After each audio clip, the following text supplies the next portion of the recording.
That's right, Lucas. Any second now.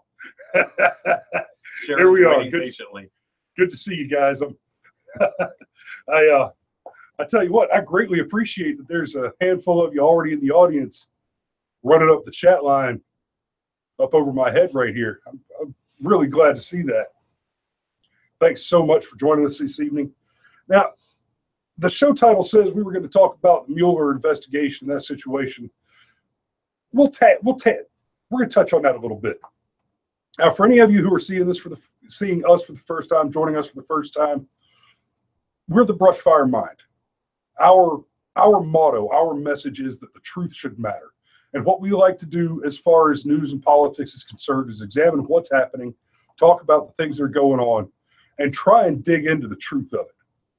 Now, we are commentators. We're not reporters. We're not professional pundits. We're armchair quarterbacks, essentially, on your happenings in the world. It just happens that a large part of our organization at the Brushfire Mind is built up of former military intelligence operators. We have a certain insight and a certain perspective that is uncommon. To put it in perspective, I'm a DLI graduate. That means that of the maybe 40% of Americans who aren't too fat, too sick, too old, too young, or too criminal to get into the military, of those 40%, 10% roughly are able to score high enough on their entry test when they join the military to be allowed to take another test to get into a language program. If they can get in there, about 1% of them pass that test and get to go on to the language program. And then once you get to the school where the military tries to teach you a foreign language by deep immersion, the washout rate, the failure rate is extraordinarily high. I think the last time I looked into it, which was, I'll admit, a couple of years ago, but it doesn't change much, it was a 75 to 80% washout rate. It's insane how many people just can't make it. So once you get into those, and I'm bragging on myself a little bit, but that's not really my point. Part of my point is that several of the people that are in our regular audience are old battle buddies of mine. And man, I just appreciate the shit out of you guys that did that and understand what you went through to do that. I was talking to a Ranger buddy of mine the other day about how hard Ranger school is. And I said, and he said to me about me going to the intel thing, he said, yeah, but it's not 3 fucking years. I apologize. I usually try not to drop too many F-bombs on the show, but hey, sometimes you got to quote somebody. Now, thankfully, Scaramucci's been fired, so I don't have to worry about catching too many F-bombs in the quotes anymore. Thank you, General Kelly. Saved me from myself on that one. So it was an interesting week. Apparently, the way it went down, General Kelly took over as chief of staff, and he said, everybody's going to report to me. Scaramucci said, I'm not doing it. And the general said, all right, you're out. And that was the end of that. Boy, that was quick. It's, when you're setting records, shortest career is not one you want to swing for. But there it is. Yeah, Lucas mentions that Loretta Lynch got busted. I have not gotten as much information on that as I want yet. I can't wait to talk about that some more. But I have had and voiced suspicions as far as Loretta Lynch goes. But we're gonna put that on the back burner until next week. I want to see what develops there. So now the other big thing that happened this week is apparently, and this is what I want to talk about a little bit before we get into something more interesting. Mueller, who's heading up, he's the special counsel investigating the Russian connection, has impaneled a grand jury. So let me say a little bit about the Russia thing before we dig into that anymore first. From the get-go, now we've been at this Russia thing for over a year now. We've been hearing about it, and it's really been in the forefront of the American mind, this conversation about how Trump colluded with Russia to steal the election. Now, the use of that language, colluded, is very important because there are crimes. There are, in fact, crimes which involve that activity, but they use different words for a reason. They keep saying that Trump colluded with Russia because they know damn well they don't have any evidence of a crime. A few weeks ago, we had the whole thing with the emails on Donald Trump Jr. meeting with the Russian woman. And we had several reps say the words, "I shit you not," and this just blew my mind that they said it.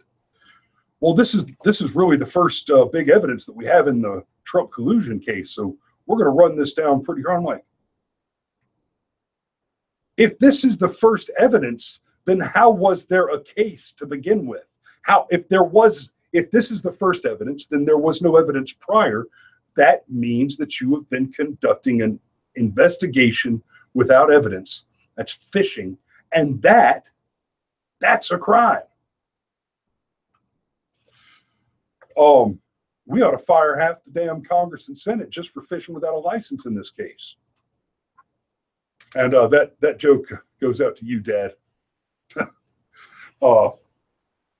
And for anybody that knows the old man, yes, I have just called most of your politicians whores. I'll swing it at all of them, but in this particular case, I'm only attacking the majority. There are a few holdouts from it.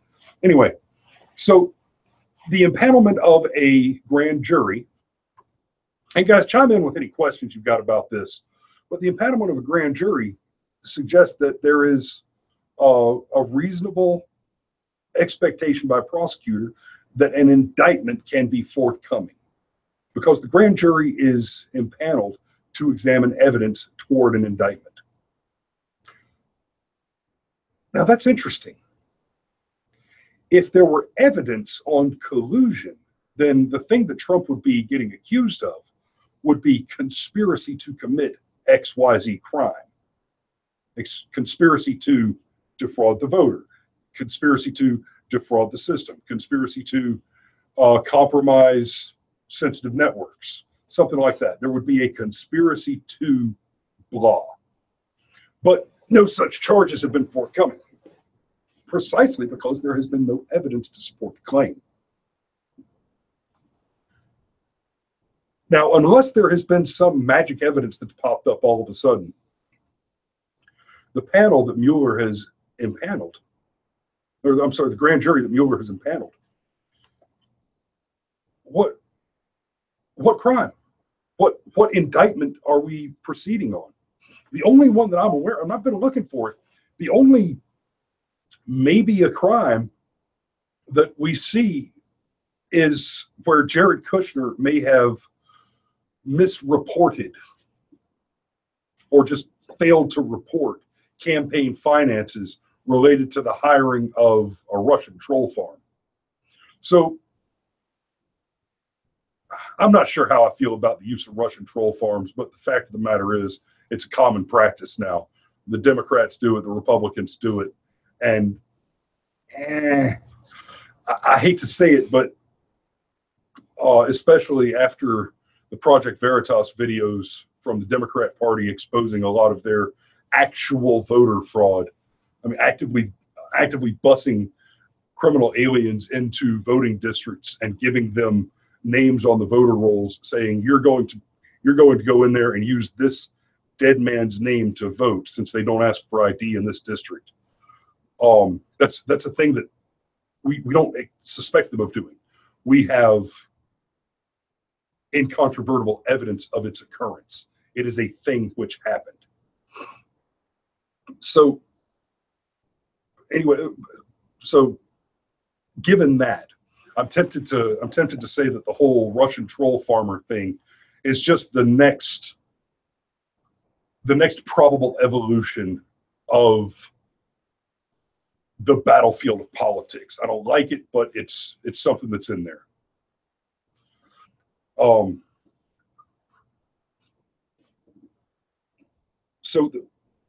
But the point is that the hiring of a Russian troll farm is not a crime. That in and of itself isn't even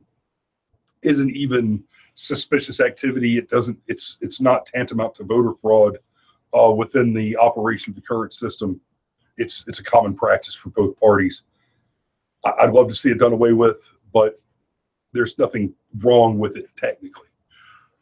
Where there appears to have possibly been a crime is in Kushner's failure to correctly report the campaign finances that funded the hiring of the troll farm. And like we talked about last week on the show, unlike the Clinton email problem, where the burden of proof only demands that gross negligence is a component of the crime. In the campaign finance deal, they do have to prove intent, and it's one of the very, very few cases in which ignorance of the law is a reasonable defense. So honestly, it can actually be the case that Kushner had no idea. He just wasn't adequately familiar with campaign finance law, and he screwed the pooch. He made a stupid mistake. And if that's the route they go, then it really can be argued that he didn't commit a crime in that case. But other than that, I don't know what Mueller's impaneling flipping grand jury to prove. There doesn't appear to be anything to prove. So that's where we are with that. Now,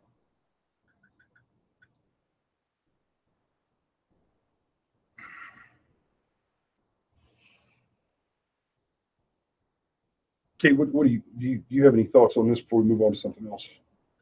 I do not. I'm not familiar enough with it. Sorry.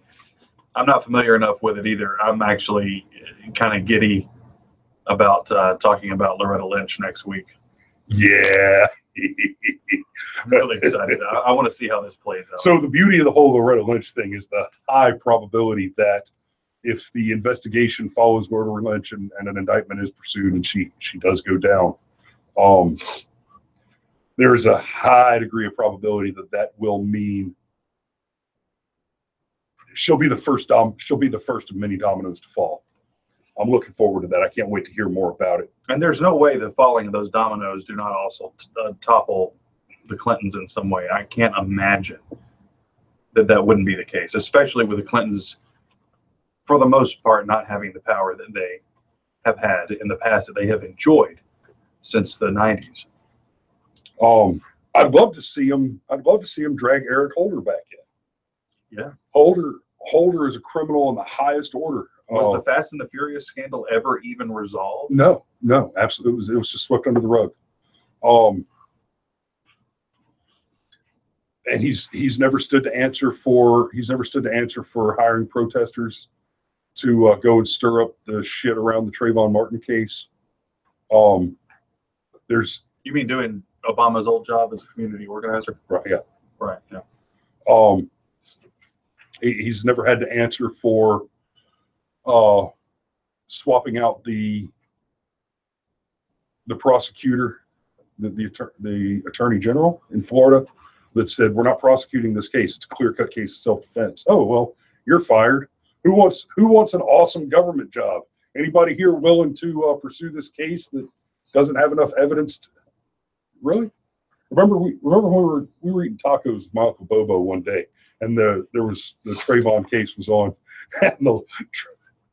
and Zimmerman's lawyer brings a dummy out dressed like Zimmerman, brings this dummy out into the courtroom and lays it down on the ground and starts beating it with his fists and explaining to the judge and the jury and the audience, explaining, look, this is what Zimmerman was going through when he decided that he had to pull that trigger. And he's just like wailing on this dummy and picking him up and smashing him into the ground. Where some screenwriter for Boston Legal sitting there going, why the hell didn't we think of that with Denny Crane? Right. Why didn't we have Alan Tailor-made. Shore? Why didn't we have Alan Shore beating up a blow-up doll on Boston Legal? Shoo, buddy. All right. So let me get some feedback as we move forward. We're going to talk about the greater good. We're going to talk about utilitarianism, the greater good, and comic book supervillains. We hope you comrades are with us. So here we go. Utilitarianism as a philosophy basically can be summed up into the idea of the greatest happiness to the greatest number, the greatest good to the greatest number. Glad to hear it, Sharon. So utilitarianism is the bedrock of the Democrat Party, of communism, of socialism, of that whole group of just unyieldingly selfish assholes. I mean, how deeply selfish do you have to be to wake up in the morning and say, you know what? I deserve the money you earned. I deserve to have food on my table that's paid for by the sweat on your brow. That's what utilitarianism is. So here's, you look at Democrat policy, you look at Democrat platforms, objectives. It's communism, it's socialism. Let's not kid ourselves. Welfare state is you have too much, we should give it to somebody else. And I was having this argument with a communist the other day, an actual communist the other day. And she told me that they believe people are just generally good and they just need a little help. And I said, well, we believe that people are generally good and left to their own devices, they will thrive, they will earn, they will succeed, and they will do charitable works. Commies and socialists don't do that. Democrats, by and large, we see it every year when the taxes come out. Well, we see it almost just about every year. We get the tax filings from the professional politicians, and the Democrats give practically nothing to charity compared to the Republicans. Conservatives give to charity. Democrats don't. And when you look around the world, America is quite arguably the least socialist country on the planet. I won't say that we are not a socialized country. I think that's naive to believe that we haven't been socialized to some extent. In fact, I would say to a much more drastic extent that I'm comfortable with, certainly. But you look around the world, and the more socialist a country is, the less foreign aid they give. We lead the world in foreign aid and in charitable giving. And we're the most liberty-minded nation on the planet. I'm sure many of you have seen that clip from The West Wing where the guy says, well, they've got freedom in Canada, they've got freedom in Japan, they've got freedom in, hell, they've got freedom in China. Do they? Because unless I'm mistaken, Canada has hate speech laws. Canada will incarcerate you for speaking offensively. In this country, we can still speak how we like. We still have the freedom of speech. And that is something that we must continue to fight for.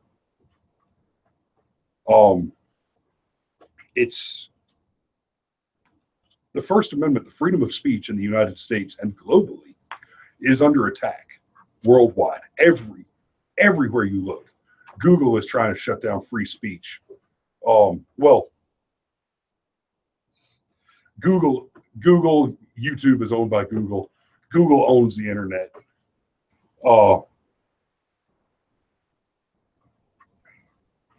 No. Oh, okay. I think I understand what you're saying, Lucas. I'll address that in a second.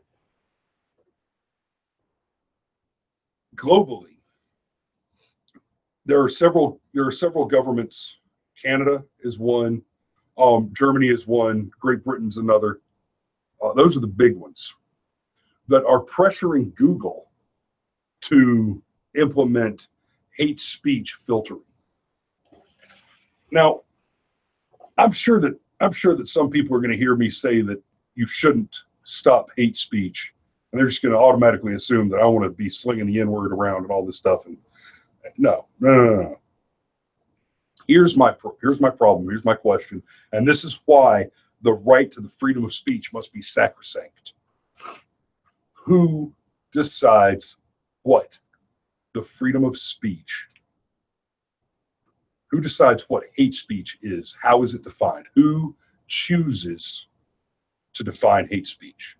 Because right now, the same assholes that are saying that using the N-word is hate speech, using, if you call somebody gay or you call somebody a Muslim, you say, if you try to suggest that a disproportionately large number of terrorist attacks, especially suicide bomber involved terrorist attacks perpetrated by Muslims and Islamists, jihadis, they want to say that that's hate speech. That's going to be, that's what they're calling hate speech. But those same people are perfectly happy looking at somebody like me and just saying, oh, you're white, you're automatically a Nazi. You must be a Nazi because you're white. I mean, with no other information at all. Just the assumption, oh, you're a white guy, you're a Nazi, without even having a conversation and knowing that I'm conservative. And I'm not even going to get into how ridiculous it is to suggest that a conservative is a national socialist, that a capitalist is a national social. Oh my God. The people that are being called Nazis right now are quite literally the opposite of Nazis. We're actually the people that the Nazis wanted to exterminate, other than the Jews. But that's just keeping in tradition with the Democratic Party. With modern liberalism in general, Antifa are in fact fascists. I mean, it's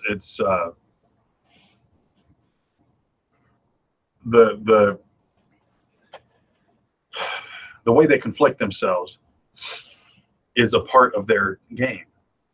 They don't realize it. They don't realize they don't actually grasp their oxymoronic behavior.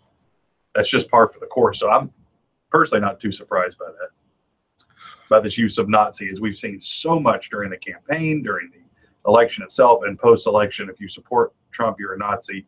That word has been thrown around left and right and never aimed at the right person.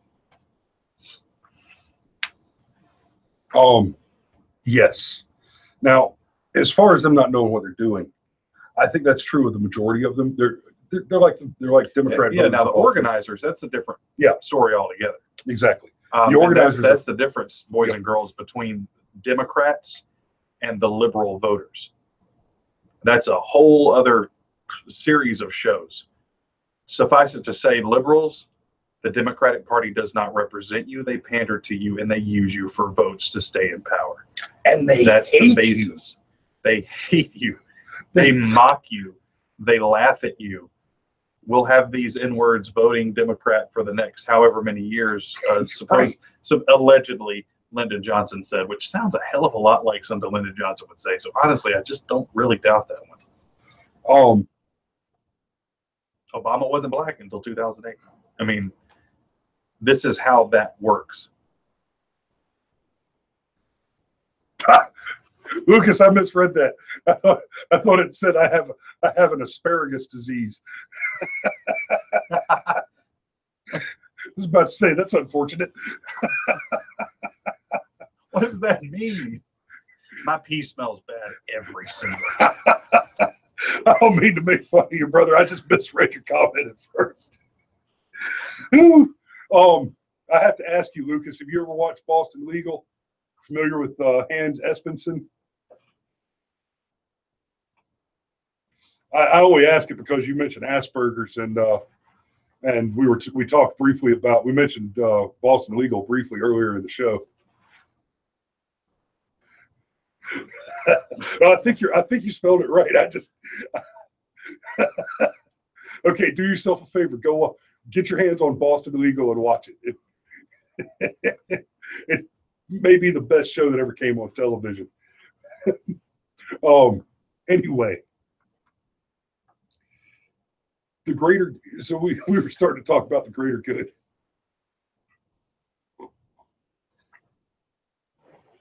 And sorry, kind of slide down my chair. We started talking about the greater good, and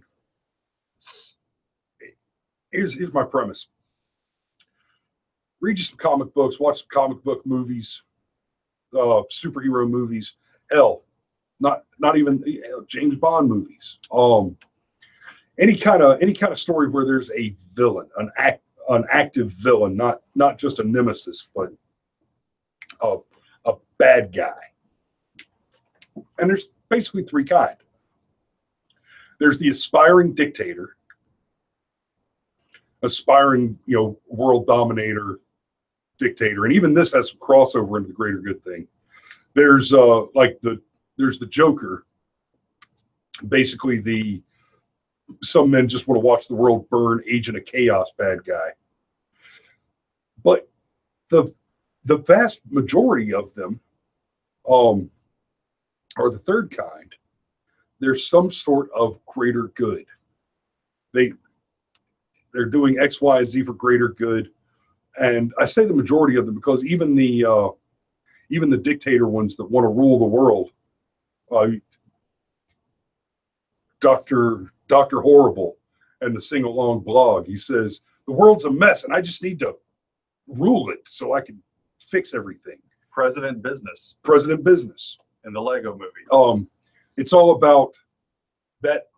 The thing that makes the villain a villain, see if this sounds familiar, is that they think that they know better how to do everything,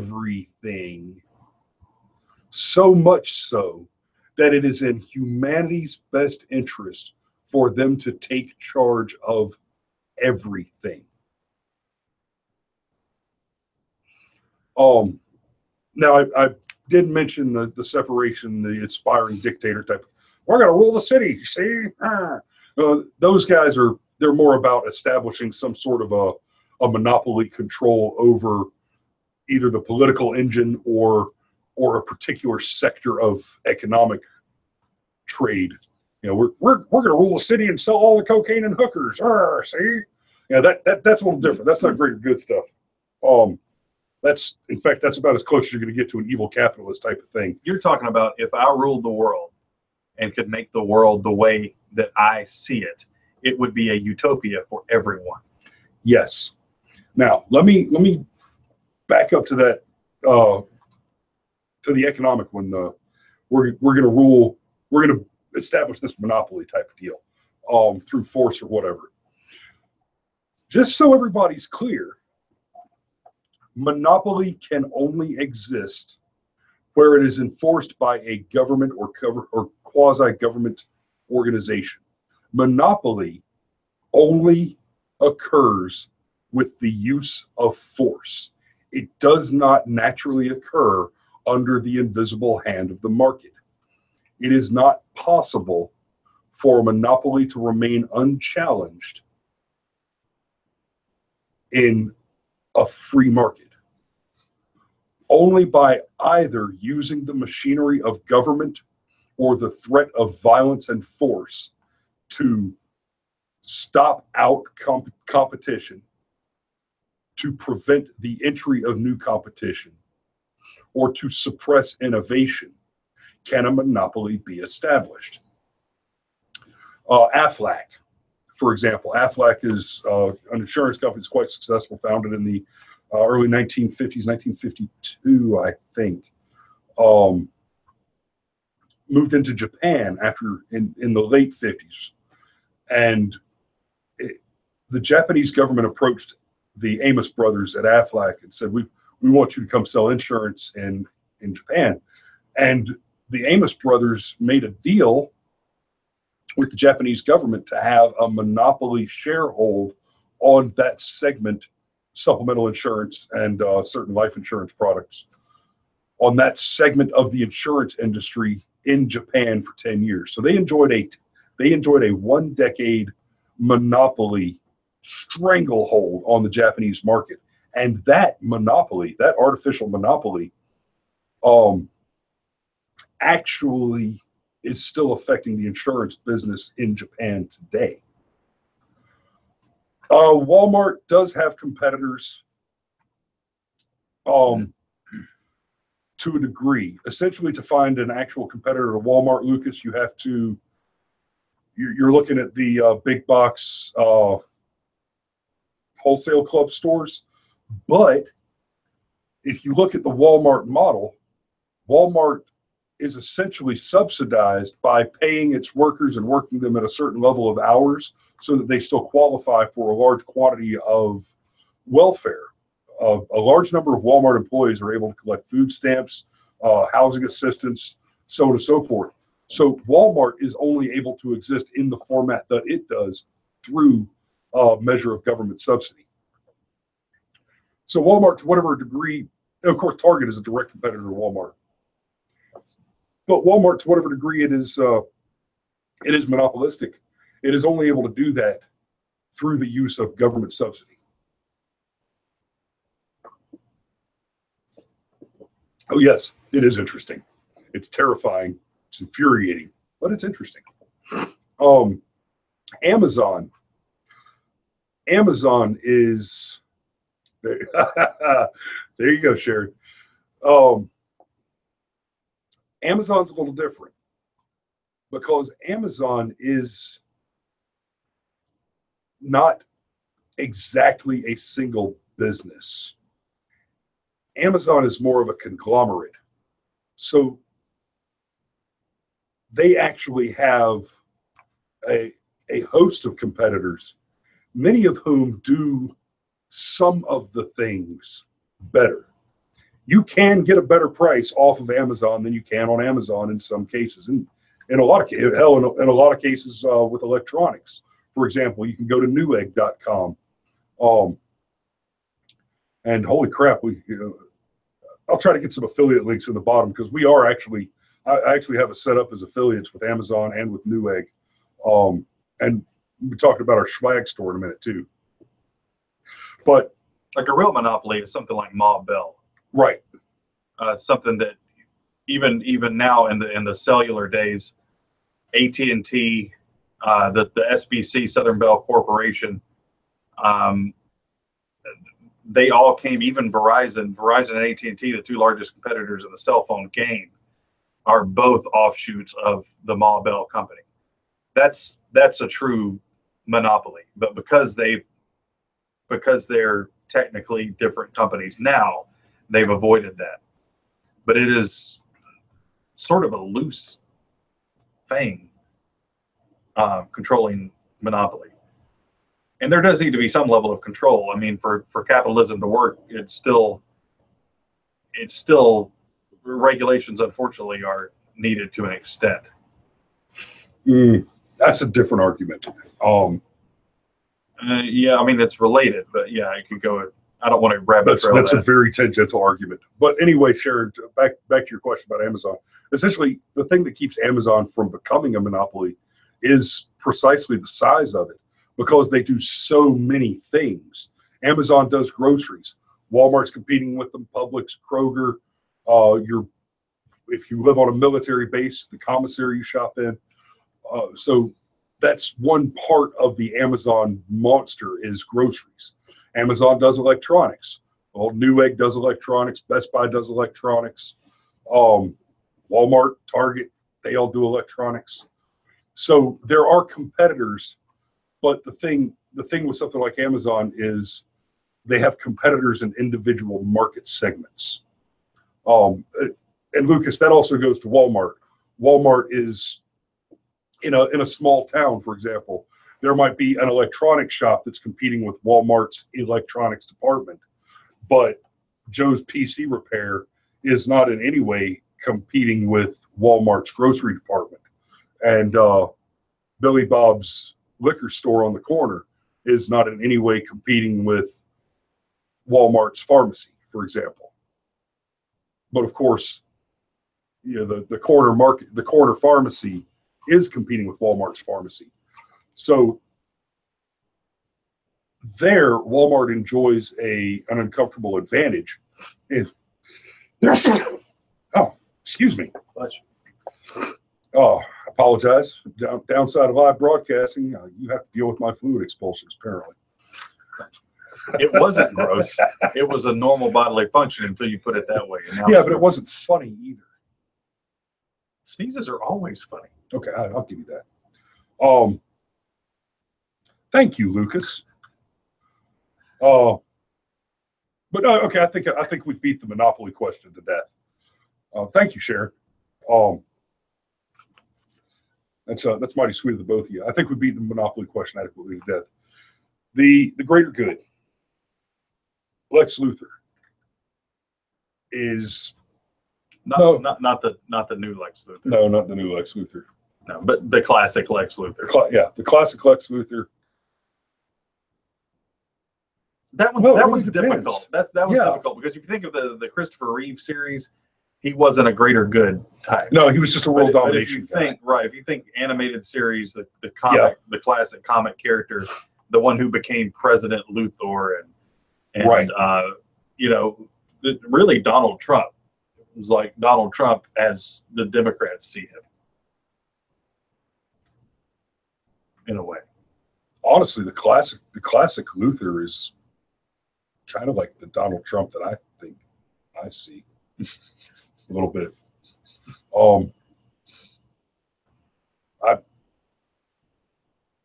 I could see the Trump making a reasonable case for killing Superman.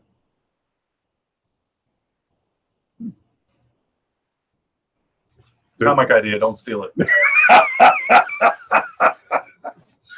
Sure, buddy. Oh. But I mean, how often do you see the comic book characters it's all about the greater good? Poison Ivy. I have to wipe out mankind for the greater good of the plants because man is destroying all the plants. Global warming. Rah, rah, rah, rah, rah. Well, she's the model special interest group. Yes. But what are all the special interest groups? I mean, this is for the greater good. It's for a greater good. And they don't always share the same greater good.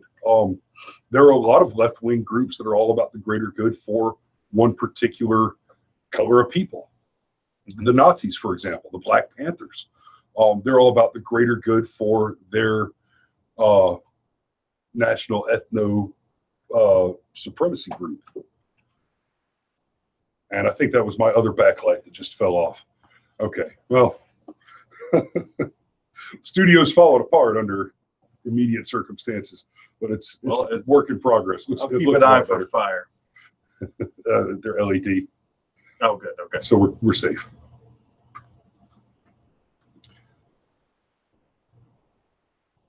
No,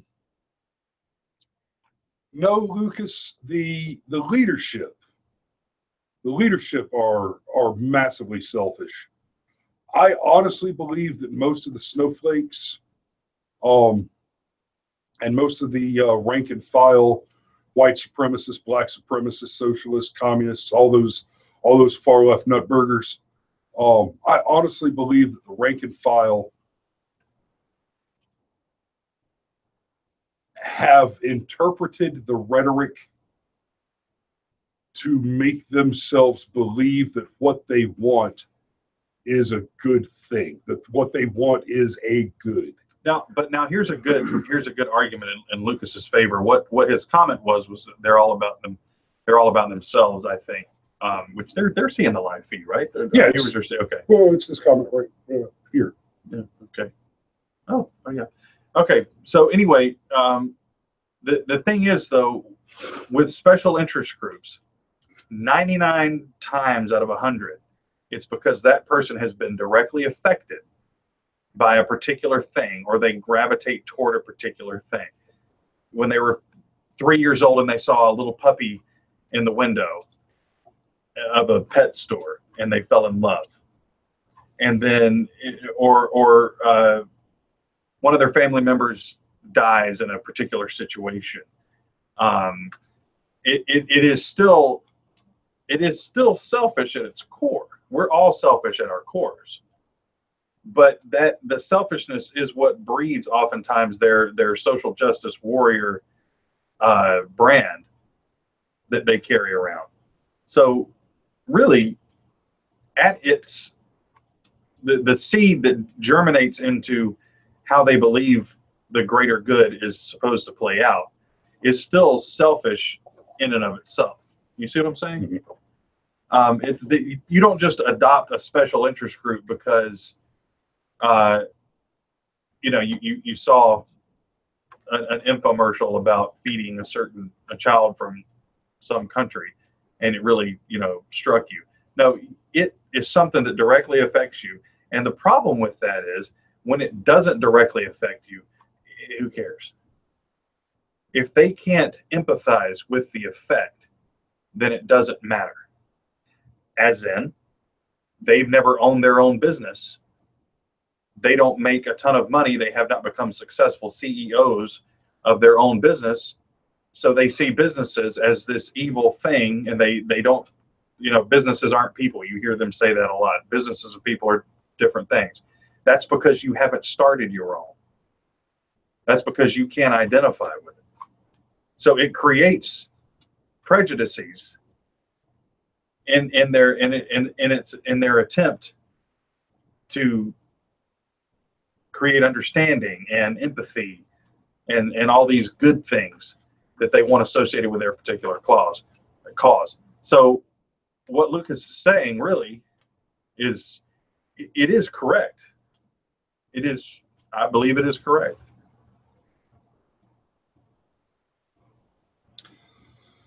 As far as I'm being bought and paid for by George Soros, that's a whole nother conversation right there too. I thought about him when you were going through the list of people like Eric Holder and Loretta Lynch, and what about Soros there? He could use a little further digging. Yeah, that's not going to happen. That's just not going to happen. Soros is American. We don't have access to Soros in that way. That's why you need to be Batman. Crash through the window, grab him. Amen to that. Take him away on a Air Force plane. Amen to that. Well, guys, I think I'm about to peter out on this. I think I'm about out. Okay. You want to do a White Hats Matter segment? You have one? Yeah. Don actually mentioned it earlier. It was one that we had talked about earlier in the week, but I was kind of iffy on it because of it's a lady in Marietta who at first it seemed as if it was a home invasion. That's what you guys seen me looking down. I was pulling it up after Don mentioned it. And I was sort of uncomfortable going with it this week because of its possibility in relation to gangs. But as of what information is out there now, I think we can safely call it. A man was killed. This was Thursday morning, Marietta, Georgia. It was gang related, but this woman was did shoot and kill him, #DRT, when he came into their home. Apparently he was led into the home because of it being gang related, but still she protected her young'uns by exercising her Second Amendment rights. And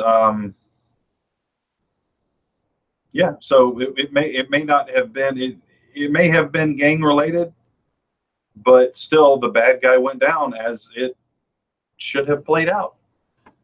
Yet another victory for someone protecting themselves and their children. I'm sorry, it's DRT. Yes. Hashtag DRT. All right. Spaghetti on the floor, SpaghettiOs. Amen to that, baby. Ladies and gentlemen, I believe that's our show for tonight. Thanks for coming out. Keep an eyeball out. Our merch store is live now. There's only one T-shirt on it so far. I'll be populating that with more and more stuff. Coffee cups, T-shirts, bumper stickers. Get the word out. Buy them for your friends. We need the support. Help us build this up. Thank you, Sharon. Thanks for your words of encouragement. We love you guys. Thanks for showing up. We'll see you next Sunday. 22nd. Remember the 22nd. Yes, I'll have a show coming out about the show for the 22nd. I'll do a little promotional video tomorrow on that. And until then, remember, if you build a man a fire, you'll keep him warm for the evening. But if you set a man on fire, he'll be warm for the rest of his life. Good night.